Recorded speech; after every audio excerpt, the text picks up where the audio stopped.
Madame la présidente, monsieur le ministre, monsieur le président de la commission des affaires sociales, auteur de cette proposition de loi, mes chers collègues, je n'insisterai pas davantage sur le constat déjà dressé par Philippe Mouiller. L'accès aux soins n'a cessé de se détériorer ces dernières années pour nos concitoyens. La France compte 4 millions d'habitants de plus depuis 2010, sa population vieillit et la démographie des médecins continue de décroître.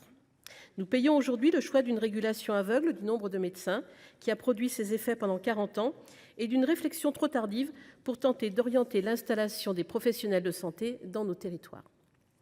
Dans ce contexte, les inégalités territoriales d'accès se sont inévitablement creusées. De nombreuses lois ont tenté d'en freiner la progression ces dernières années, sans succès. Je pense notamment aux lois dites Rist et Valletoux de 2023 et aux lois de financement de la sécurité sociale successives. Le texte que nous examinons aujourd'hui pourrait ne constituer qu'une initiative de plus dans un concert de propositions dans lequel on peine à distinguer qui formule quoi. Je ne le crois pas, d'une part parce que ce texte porte une ambition globale. À ce titre, l'article 1er notamment vise à rénover l'architecture de notre système de définition des besoins en santé en partant véritablement des territoires et en sortant d'une hyper-régionalisation qui empêche de prendre en compte la diversité des réalités locales. D'autre part, parce qu'il s'efforce de construire des réponses partagées, durables et équilibrées, sans opposer les acteurs entre eux. L'article 3 porte cette ambition en responsabilisant les médecins dans la maîtrise des inégalités d'accès aux soins, sans renoncer pour autant à la liberté d'installation. À cet égard, les vives réactions suscitées par la proposition de loi que vient d'adopter l'Assemblée nationale à l'initiative du député Guillaume Garot me semblent mériter toute notre attention, si ce n'est notre vigilance. Notre modèle d'organisation de l'offre de soins ne peut pas se construire contre ses principaux acteurs. Alors que nous devrions redynamiser l'exercice libéral, une régulation trop coercitive découragerait de nombreux praticiens de s'engager dans ce mode d'exercice et accentuerait certainement les problématiques d'accès aux soins dans les territoires les plus fragiles. La proposition de loi visant à améliorer l'accès aux soins dans les territoires se présente donc comme un plan d'action global décliné en 3 axes. Piloter la politique d'accès aux soins au plus près des territoires, renforcer l'offre de soins dans les territoires les plus fragiles, libérer du temps médical et favoriser les partages de compétences. Je les aborderai tour à tour. La première ambition de ce texte est d'assurer un pilotage de la politique d'accès aux soins au plus près des territoires. Attachée à la territorialisation de la politique de santé, la Commission entend soutenir la volonté inscrite dans ce texte de donner aux départements la capacité d'agir en matière de définition des besoins de santé. J'estime que le département constitue l'échelle cohérente d'action en matière d'accès aux soins et que le niveau régional, aujourd'hui privilégié dans la définition des besoins en santé, ne permet pas de mesurer finement la réalité des besoins des territoires. Concernant le pilotage des ressources humaines en profession de santé, notre dispositif actuel, bien qu'essentiel en vue d'adapter les effectifs aux besoins des populations, est, de l'aveu même de la Cour des comptes, inabouti.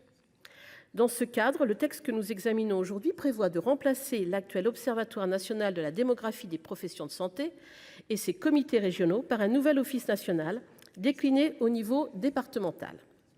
Ces offices départementaux, présidés par le président ou la présidente du conseil départemental, seront chargés de l'identification des besoins en professions de santé dans le département. Sur ma proposition, la Commission a renforcé le rôle de ces nouveaux offices en prévoyant que ces derniers doivent rendre un avis conforme sur le zonage d'installation des médecins arrêté par le directeur général de l'Agence régionale de santé. Zonage qui devra désormais être révisé tous les ans. Il s'agit ainsi de renverser la logique de construction du zonage et d'identification des besoins en assurant la prise en compte effective des besoins des territoires. J'entends les remarques concernant un risque de comitologie. J'avoue que je n'ai pas de médicament contre cette pathologie, dans une architecture déjà très complexe. Mais je réponds proximité, réactivité et coordination.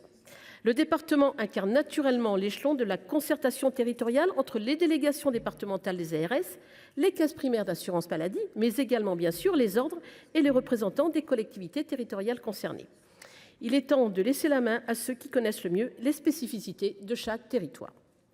Le deuxième levier mobilisé par cette proposition de loi vise à renforcer l'offre de soins dans les territoires en tension. L'article 3 entend réduire les inégalités territoriales d'accès aux médecins en soumettant leur installation en zone surdense à une autorisation préalable du directeur général de l'ARS. Cette autorisation serait conditionnée pour les médecins généralistes à un engagement de leur part à exercer à temps partiel en zone sous-dense. Pour les médecins spécialistes, elle serait subordonnée à un tel engagement à la cessation concomitante d'activité d'un confrère de la même spécialité ou, à titre exceptionnel, à une décision du directeur général de l'ARS motivée par la nécessité de l'installation pour maintenir l'accès aux soins dans le territoire. Je crois que l'ampleur et l'aggravation des inégalités d'accès aux médecins justifient désormais pleinement ces dispositions.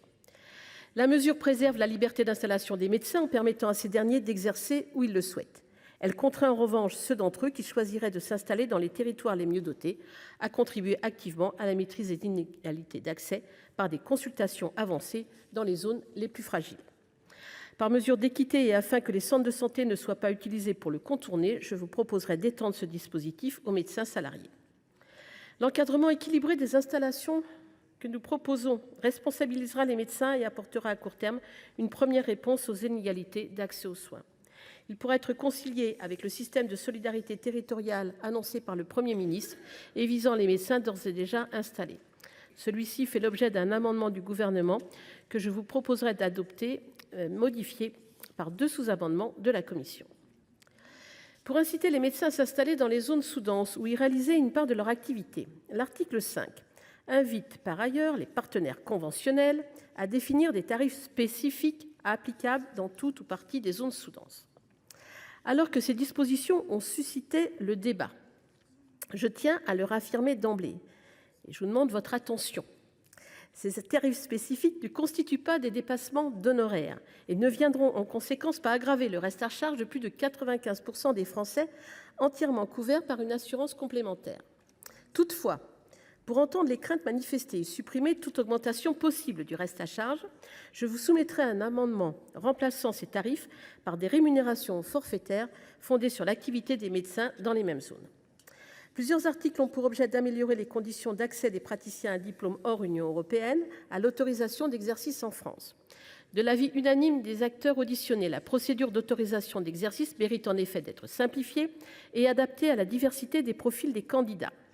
Sur ce sujet, les travaux de la commission ont été guidés par le souci de simplifier la procédure d'autorisation d'exercice actuelle en veillant à préserver la qualité et l'impartialité de l'évaluation des candidats.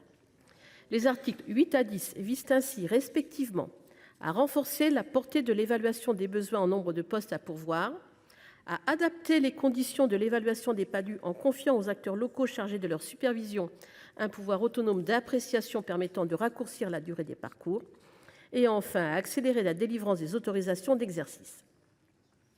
J'ajouterai que le Gouvernement a annoncé son intention de renforcer les évaluations continues. Cela est en effet nécessaire, les attentes sont nombreuses et nous serons attentifs aux modalités de mise en œuvre de ces annonces. Enfin, la proposition de loi porte plusieurs mesures destinées à augmenter et mieux allouer le temps médical disponible. Il s'agit du 3e pilier.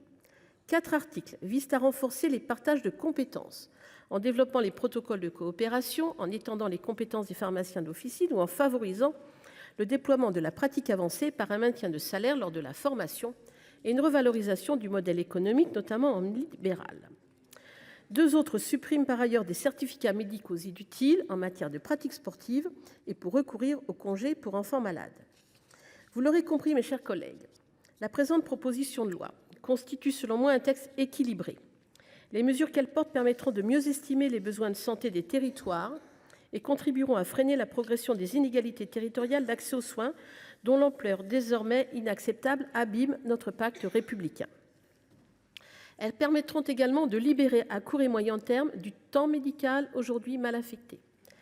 Parmi les nombreuses initiatives récentes, je souhaite qu'elle constitue une voie de compromis et vous invite au nom de la Commission des affaires sociales à lui donner la majorité qu'elle mérite. Enfin, je voudrais dire à notre collègue Alain Milon, en référence à son intervention en Commission des affaires sociales, que s'il se coupe un doigt, j'ai des pansements. Je vous remercie. Merci Madame la rapporteure.